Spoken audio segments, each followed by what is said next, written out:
Swedenborg, before he was called to his spiritual life and writing writings, when he was 31, he wrote this book called On Tremulations, which is, if you don't know what a tremulation is, I think it's like a very small vibration. Swedenborg had this habit of coining his own words sometimes. So he uses tremulations throughout his book. The translator does translate it as vibrations a couple times.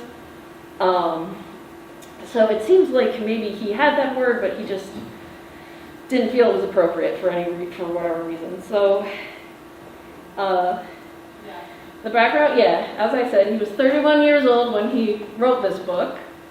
From his letters, we are able to tell that he originally intended to write more about the subject. However, in 1720, he wrote it in 1719, and in 1720 he started writing about other things, like chemistry and anatomy and other different kinds of topics. So a guy named C.T. Oedner translated On Tremulations from fragmented manuscripts in the year 1899. His interest appears to be to trace the development of Swedenborg's mind, particularly his early thinking regarding the soul and body connection. So Swedenborg's book had 8 rules for tremulations, for these little tiny vibrations in your body, what they were. And the first one was, anything firm and hard of nature, such as wood, stone, rock, metal, is subject to great tremulations, even by a slight touch. So these are things he's observing about vibrations. An expanded membrane, number 2, is the best medium for tremulation. So I don't know if you know this, but we have some membranes behind me today, and they do indeed tremulate, or vibrate, I should say. Next to membranes, he felt the best medium for tremulation are such bodies as are hard and elastic. Softer bodies are less suitable. So if you try to make vibrations with Jell-O, they'll go back and forth, but maybe not in a musical way. Let's see. The tremulation of a string will cause synthetic vibration in another string. A membrane similarly affects other membranes, that is, if both are tuned in the same key. So you notice the effect when you have a string instrument and you play a string, the sympathetic ones will vibrate. So he's very smart cookie at 31. I did not notice any of those things by his age. Well, we learned that from Bob John in physics class. Tremulations in the air make rings and circles, and are heard on all sides around the center of the motion, that is, if the whole mass is not being moved, which goes along, that's his 5th rule, and it goes on with one of his other rules later. The heavier the atmosphere, the slower the tremulation, but the lighter the air, the swifter the motion. Okay, so that's whatever it's moving through. This is basic physics. If it has more impedance, it's going to go slower. One tremulation does not interfere with another simultaneous one. That's an interesting thing to note. Like if you drop 2 stones in a pond, they both make their ripples. But I'm not sure if he was totally right about that. I know they make interference patterns, so seems like they do interfere a little bit, but I'm not a physicist. These are his rules. In all tremulations, the angle of reflection is equal to the angle of incidence. Okay? And in tremulations, there are millions of variations. So he was impressed with the amount of different kinds of sounds and vibrations that could be made.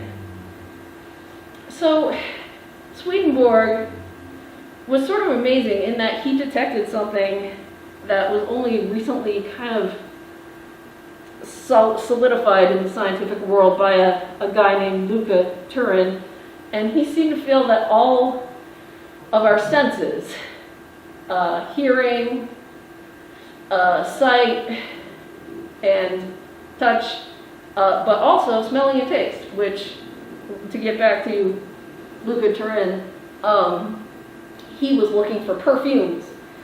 And because one of his company's perfumes had a carcinogenic element and it had just been banned, so they needed to find a similar thing. And he had to try to use some science to predict how would we figure out what other element could be, what other chemical could be substitute for this thing we have to kick out.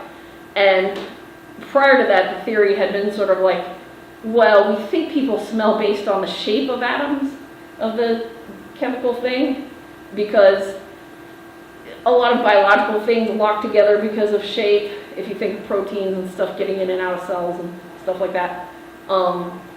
So they used to think smell had to do with molecule shape, and that was what allowed us to detect it. But Swedenborg argues that it's tremulations, and this guy, I think he's still with us. Let's see, I think that was maybe in the 2000s, Luca Turin was talking about that. You can watch his TED Talk, where he finally was able to set up a computer algorithm to run predictions for all these molecules and see which ones would vibrate at the same vibration as the one they had kicked out. And he tried finding things that were the same shape as that other molecule and finding things that were the same vibration, and the one that smelled the same was the same vibration. So now science agrees with Swedenborg. Well, that's pretty cool. Yeah. Swedenborg also thought that maybe the idea of being on the same wavelength with someone was also a vibration. If our thoughts are a vibration, he says, it also frequently happens that a person falls into the thought of another person and he perceives what another is doing or thinking. That is, his membrane trembles from the tremulation of the other person's cerebral membranes, just as one string is affected by another if they are tuned in the same key. And then he goes on to wonder if maybe that's how animals communicate, because animals don't have a verbal language like us. A common thing for people to say is that really resonates with me. Yeah. I'm finding that very thing. So I'm picking out the ideas of the book that tickled my funny bone. His main thrust of the argument of his book is that life is caused by these little tiny motions, or life consists of them somehow. And he really, by the end of this, sort of had, he keeps using the phrase QED, the Latin for that, which is sort of now I've proved it, or something. Mm-hmm. Yes, which was to be proved. Yeah, so if common sense be consulted and allowed to guide us as we inquire further and further into the real cause of life, as to what it is that really makes us living and why generally consists, we must finally come to the conclusion that this cause is motion, for it is not according to the common sense that everything that lives also moves. That is, the living or the being is inseparable from the moving. So these were ideas that he had. Another fascinating thing, it's hard to see, but in the corner there are little pictures of brains. He had this idea sort of the brain as a musical instrument, because it has sort of spaces in it where resonance could happen and fluids in it where tremulations could go through, and it's hard on the outside and soft on the inside. And if you'll notice, that is how gongs and drums are also put together. They have a nice sort of more pliable center, and then they hammer the outside of the gong to make it hard. So the edge is hard, and on a drum also the edge is hard and the membrane is soft. And that combination is what allows you to have a drum. So he was saying, and the thing is, he describes lots and lots and lots of anatomy. So this is hard. But he's almost religious about it. This sort of presages the Swedenborg we later know, and says, the all-wise God of nature has therefore created in man a great cavity surrounded, he means your skull, surrounded, yeah, my skull is a cavity this morning, surrounded by a very porous cranium, So that is like the body of an instrument from which the membranes receive a higher tone or pitch for the affecting of sensations in the body. So anyway, it just quod erat demonstrandum. Yeah. So another thing he thought might be how things work is he talks about aging and tremulations. So he's talking about how in a newborn infant everything is like soft and mushy, the bones haven't hardened up and stuff like that. And so this is like somehow not as good for life as when you reach the adult phase. You've got that hard and soft combination that makes things work properly. And then he was talking about when you get old, it's like your membranes have become slack and wrinkled and are only receptive of coarser undulations, so that they hardly have any contremescences in their whole being. He uses a lot of fancy words. And so that's fascinating too. Like, what if aging is all about vibrations? And the reason it's fascinating will come up a little later. And this little picture up there, this is something they do to help old people sometimes, is they put them on a vibration, like a full body vibration machine. So that's an interesting therapy. So Swedenborg also thought tremulations could be responsible for your mood. He writes, those are said to be of a melancholy temperament, with whom there is a thicker kind of blood which flows with greater difficulty into the most minute of vessels, and hence does not affect its circulation in as volatile a manner. Their membranes are expanded only by greater vessels. Right, so like he has this sort of 1700s idea of like you can have slow blood if you're a melancholy person, or it's the poor humor thing. Yeah, it's really, it's cute, but I love the idea because, you know, we think of, he talks about a melancholy person, we would say that's like a depressed person, and also a phlegmatic person, which would be to us a stoic or a reserved person. Mm-hmm. And he's sort of saying that, like, well, maybe it's just the vibrations can't move through them quickly as they could in a person who is more energetic, because they have sludgy blood or something. So that was his theory. But on the other side, you'll also see, you often hear sort of New Age people and Scientologists talking about low vibrational moods and high vibrational moods. And they believe this is like your energy body. And if you experience enlightenment, that's like the highest one. And then it goes down: peace, joy, love, reason, acceptance, willingness, neutrality. Then it starts to get mixed in with sort of negative things like courage. You have to be afraid to be courageous, right?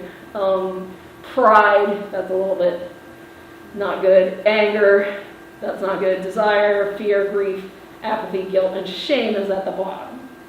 So that is, you know, how some people view emotions, that they actually are associated with negative and positive vibrations. Or like slow, like you'll see this frequency 20 that is slow versus 700 is like so wait a minute. Okay, yeah, I'm gonna skip this one because this is just more of his hardness versus softness, and he talks about violins and the bridge on a violin like being necessary. Imagination and vibration. He wondered if your imagination is also the cause of vibrations, or caused by tremulations. And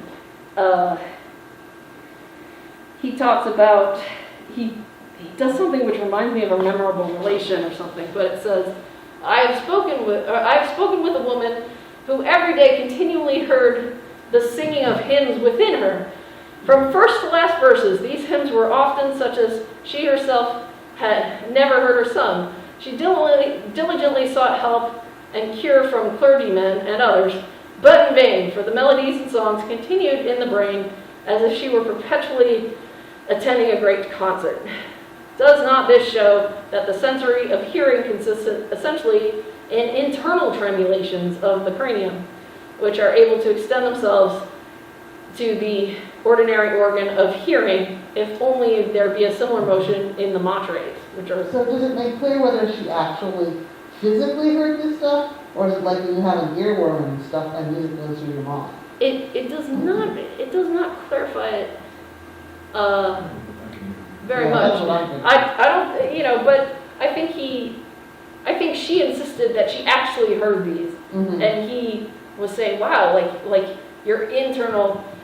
He was making the point that I think is interesting because it relates to how our consciousness is, like what makes us different from animals, because animals have a certain amount of like self-awareness and stuff like that. Mhm. But we can really project outwards some experience we're having and like analyze it and look at it and then take it back in, kind of in a way that is maybe unique to us, or maybe not. Maybe octopuses are doing it all the time and we just don't know. Mhm.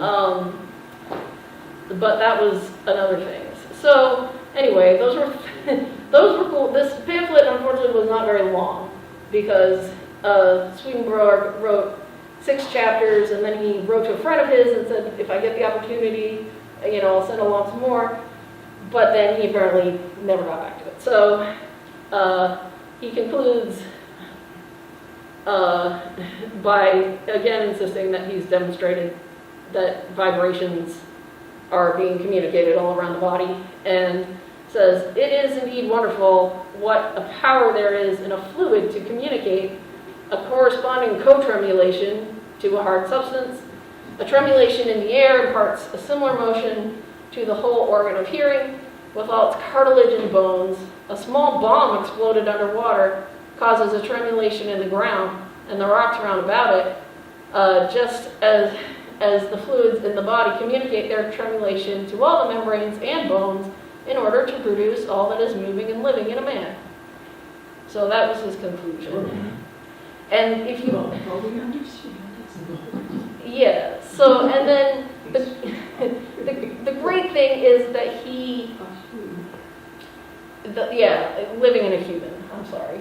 It's okay. This was translated in 1890. I understand. He was just trying to... Yes, in a human. Women have tremulations too, don't you know? Oh, yeah. So I want to talk about the, like this was speculation in Swedenborg's day, but we have moved on, and now there's something called sound healing, which I recently started to get trained up in, and I finished my level 1 certificate, so I'm very proud of myself. So is that the end of the slideshow? Thank you It very is much. not. It's not the end of the slideshow? No. Okay, I was going to move. It's the end of the part about Swedenborg. This is the part about sound healing. And this slide is to say, I'm not going to go into the whole history of sound healing because there's so much history of sound healing. Mhm. I have heard it argued that every culture has some sound healing. And at first I was like, oh, I feel like mine, Swedenborgians in Bernathen, maybe don't do sound healing very much. But maybe I just am not aware of it. So I thought it would be fun, given that Swedenborg has talked about it, that it would be a good thing we could start around here. But there are lots of examples of historical sound healing. In Sumer, temple priestesses would chant to heal patients' ailments. In China, they had the first example of sound was to dull the pain of acupuncturists sticking needles into people. They would use sound so they didn't upset their patients. In Egypt, they had papyrus documents to rid people of illnesses and also evil spirits. So if you had that problem, you could be sound healed from it. And Greece, Hippocrates, Plato, Aristotle, and Pythagoras, particularly Pythagoras, all had beliefs that sound was healing for the soul and could help people's like mental health. Current Western culture does use sound a little bit. There are sound therapies for childhood development, like if you have a child who's has a learning disability, or is on the spectrum, they might participate in sound to help them grow and develop better social skills and things. And just have joy, really. And also, there's sound healing for elderly people because music helps them remember stuff. Like, especially if it's music they've like heard before earlier in their life. So sometimes that's part of memory care. And then there are also people who do sound baths, and we're going to talk about that. So before we get to that, I'm going to flip you through some real cool science of sound healing. One thing is brain waves. We have beta, alpha, theta, delta, and recently discovered gamma brain waves. And they all vibrate at different levels of hertz, which Excuse me. I won't bother you with, but that is a vibrational thing that we can measure on a EEG, and we can tell you if you're in beta, you're awake and conscious. If you're in alpha, that's like deep relaxation.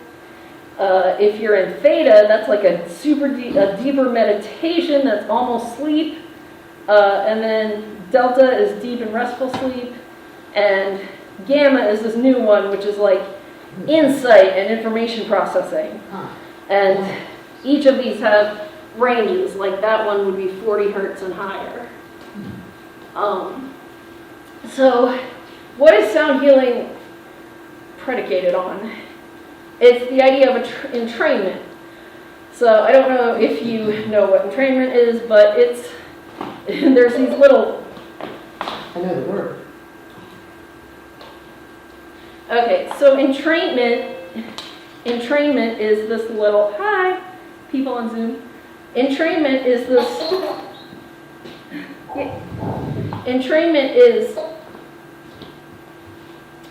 pendulums, like you put all these pendulums, you set them ticking at different rates, and they all eventually sync up. So what somebody, and I thought I wrote it down, who came up with this? The Dutch scientist Christian Huygens, I don't know if I'm saying that right, is the inventor of the pendulum clock, and he was also the person who in 1665 observed that you can make things vibrate all together by putting them close together on like a separated plate, like on a table together. So the idea behind entrainment is that we are going to make your body vibrate and get it to, vibrate at a certain level in a way that is helpful for you. Oh, I love this so much. I was never able to grok this when it happened, but there's also the study of water. Dr. Masaru Emoto was a Japanese scientist. He's recently passed away, but he did this cool experiment where you take a bunch of people and get them to meditate on some water, and then you flash freeze the water, and you look for crystals in it with microscopes and take pictures of them. And he had a strong belief that our mental vibrations, as Swedenborg would put it, were able to impact the water and affect it, which is a big deal when you consider humans are 70% water. And the planet is 65%, 2/3 water. So there's a lot of water going on. And we have the power to maybe make it nice if you believe his experiments, which found that when he stuck the nice word labels on the water or had the meditation circle of people meditating on positive things around the water produced these nice crystals when frozen, but when he had them think about negative things or put a mean label onto a bottle. It came out with like crystals that were fragmented or not well formed. So, I have a lot of scientific reservations about this study. When I first read it, I was like, that's got to be, some kind of selection bias or something. They're just looking for specific crystals. Maybe it is, maybe it isn't. I still love it as a theory. Cymatics is, I don't know if you've ever seen this, it's when you put some sand on a metal plate and it vibrates into these patterns, which, Linda, you might recognize from sacred geometry. Because that's kind of what they look like. Cymatics is the study of wave phenomena. It was created by Hans Jenny, who published Cymatics, the study of wave phenomena, in 1967. And his whole thing was about discovering that when he shifted the frequencies, they went from like that weird pattern to that other weird pattern. So he figured out every frequency like has its own pattern in the sand that it creates, or water, or like other kind of media. So that is another way in which sound could be impacting reality. Binaural beats. It's basically you have one tone coming in on one ear of the headphone and another on the other ear of the headphone. And they're different by a difference of no more than 40 hertz. And when you do this, your brain imagines a tone, or like has an illusion of a tone that beats at a rate that is like an average of the two tones. And so if you make that tone that you're going to make into a tone that you want your brain to resonate at so it will go to sleep, then you can go to sleep. Although you have to keep shifting the tone to keep your brain doing it. So that's what that is, and that's like a sound healing methodology. Sound healing frequencies, planetary tuning. In 1952, a German physicist named Winifred Otto Schumann predicted these frequencies mathematically. So he found the Schumann resonance, which is like what the planet Earth vibrated at. And then I think later on other people tried to calculate them for the other planets. And what you should know is that planets vibrate at a rate much like 28, minus 29 octaves below what we can actually hear. So there's a little chart on here that's infrasound, that's below the range that humans can hear. Acoustic is the range humans can hear. And then ultrasound is too high for us to hear, like bats are hearing that. So because nobody can actually hear, humans aren't designed to hear the vibration of planets, these guys transposed it up, 29 octaves, and now they can sort of see, like the sun. You'll see this is a planetary gong. It supposedly vibrates at a synodic moon resonance or something. Like it's sort of a marketing gimmick, I think, rather than an actual thing. But I chose this because the moon has a lot of like feminine in Eastern connotations, and I thought this would be a fun thing to have. Okay, so chakra tuning is another kind of tuning, and it's sort of a similar idea. You have a tuning fork, and to do this kind of sound healing, you tune your chakras. So this is the crown chakra. That goes here, right? If I need my crown energy to be made better, I can do that. This is a third eye chakra. Crown chakra is for your spiritual connection to God. or, whatever, the oneness, whatever you believe in.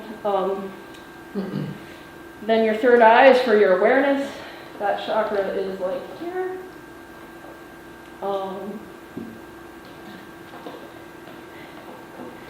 Throat chakra, yeah.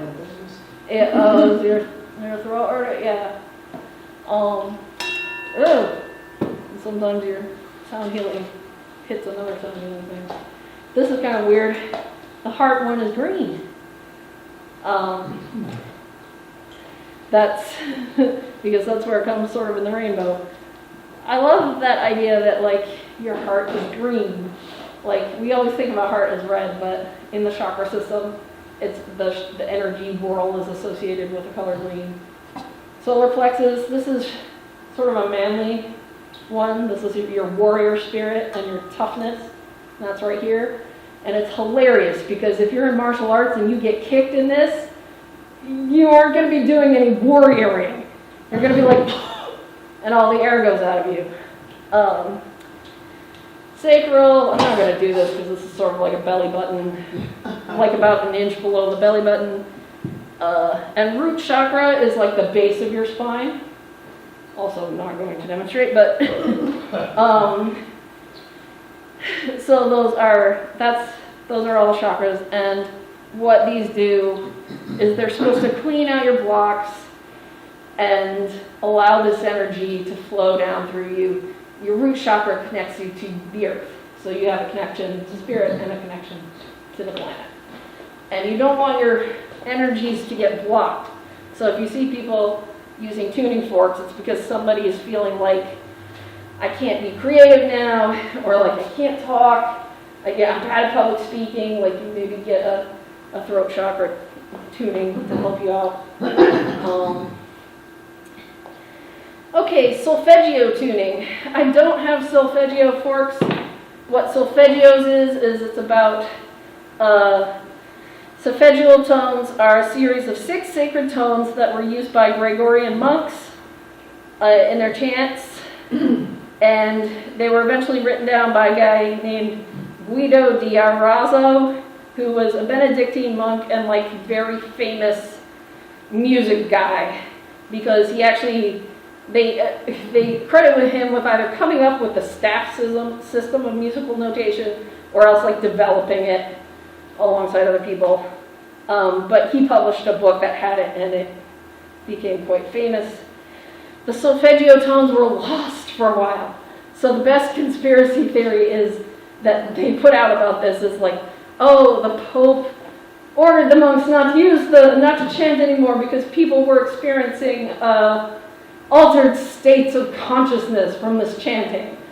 And the Pope thought it would be too powerful. He didn't want his minions being spiritually enlightened because then they would come after him.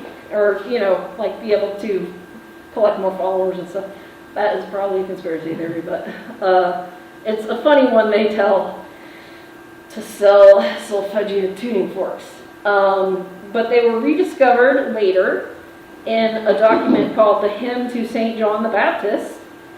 And in the mid-1970s, a guy named Dr. Joseph Polio, who was a physician and herbalist, was studying the frequencies or was studying these tones and didn't know like what frequency they would be.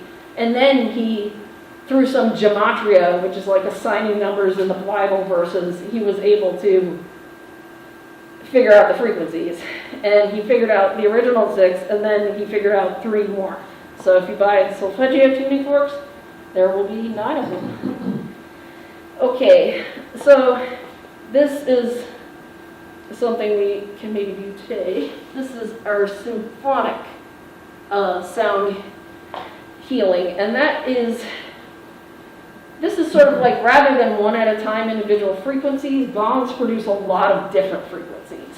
And a sound bath or a gong bath, you would experience a lot of different frequencies. And the goal isn't to like entrain you to any one thing. It's sort of like turning your computer off and on again.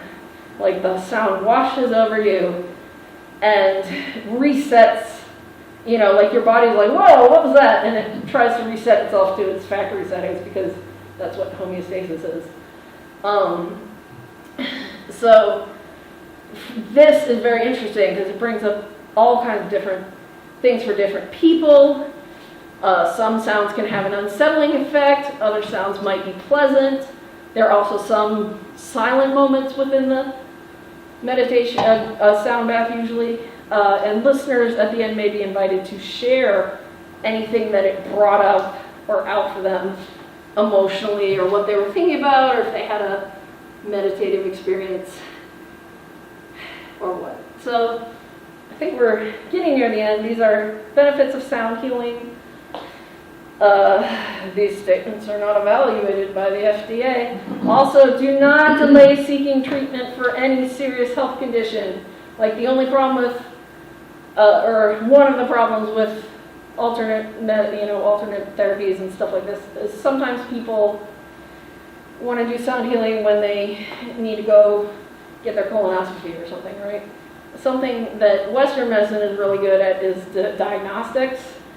We're not so good at delivering care in a lot of ways, but so alternate medicine is often more appealing in that sense. But if you have a serious problem,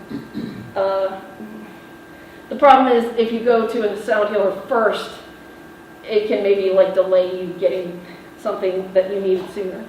But that said, in the right context, the benefits of sound healing include promoting calmness, relaxation, reduced anxiety, depression, and PTSD, promoting sleep, which is a huge one, retrieving memories, like I talked about before. If you're old and hearing sounds from your youth can sometimes bring something back if you have Alzheimer's or you are suffering from memory loss.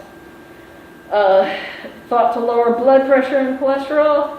Those two things really go together. Like if you lower your blood pressure, your body also feels less stress and won't make so much cholesterol. Reduced pain perception. This is really cool. This is like an effect of, I like this because like if I'm having a cramp or something, this works like a acupuncture kind of a thing. And it just makes vibrations so that your body is like, oh, what is that signal? And it sort of disrupts the pain pulses for a while. So if you have like cramps or your back is bothering you, that can really work out well. People with chronic pain, like pain that just isn't productive anymore, just is always hurting, can really benefit from this. It also is thought to speed recovery from a serious injury, illness, or stroke, promote childhood development, and unblock stagnant energy or emotions, promote positive emotions and creativity, and induce altered states of consciousness or trance, and increase a sense of oneness or spiritual connection. So there's also sound. Unfortunately, you can use power for good or bad, right? And it's possible that people can be harmed by some sound stuff. So if you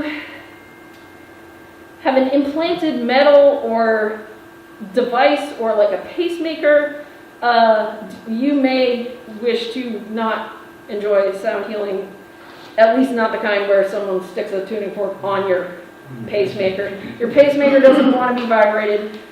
And also there's something called mismatched acoustic impedance.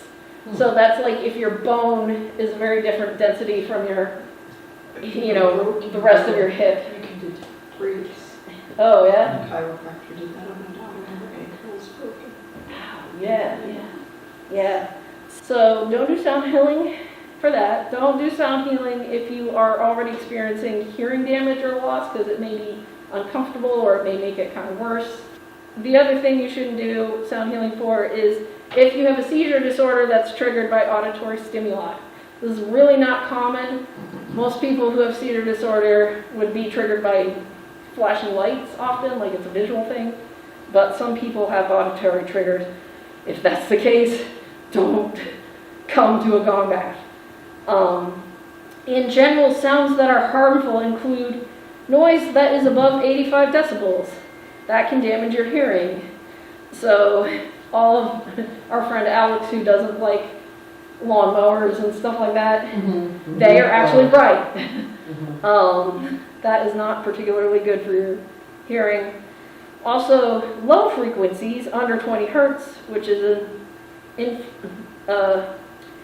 infrasound, and frequencies above 20,000 hertz, which is ultrasound, that human can't hear, can also have serious adverse effects on our health. There's an interesting story where they were trying to figure out why this one lab where they were putting together some kind of thing was making people sick. They felt a horrible sense of foreboding. They didn't like being in there. They thought it was haunted. They kept kind of seeing things out of the corners of their eyes. So somebody came in to try to debunk that the lab was haunted, and they discovered that there was like a giant fan that was part of this experiment, and it was tremulating, and that was making people sick. Wow. So it's a little concerning if you watch the Ukraine-Russia propaganda, because they keep accusing each other. They have ultrasound weapons, like they're doing this to us. This is really sad. They have developed the LRAD, which is a long-range acoustic device, which produces a 30-degree cone of audible sound frequencies within the human hearing spectrum. And it's used to deter protesters and like migrants at the border. And then they have another device in UK, I think we have a similar one for homeless people too, that makes a high-pitched, annoying noise to like scare teenagers off because they can hear it more than like grown adults. Mm-hmm. And these are like uses of sound that I heartily unendorse, because they are using this wonderful thing that can help people and alleviate depression and make people feel better, and using it to oppress people, which I am against. So those are the caveats. Unfortunately, when you get a cool superpower, it comes with great responsibility. Right, so, okay, I don't know what time we're at, but it's probably pretty late. It's coming up on 11:10. Yeah. Okay. 11:09 maybe. I will bang the guns for anybody who wishes to stay. Did anyone have any questions first? Okay.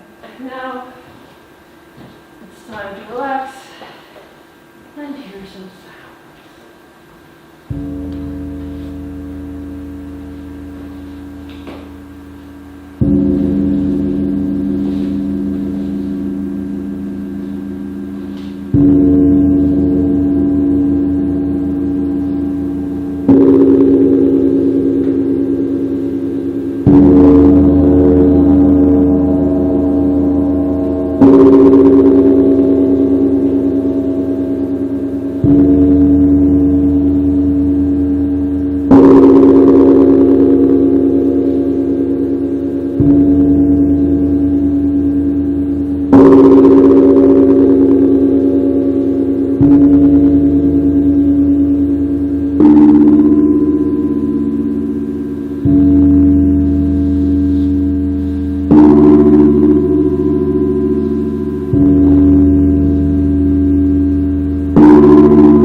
You guys are ready? You can take your last few deep breaths.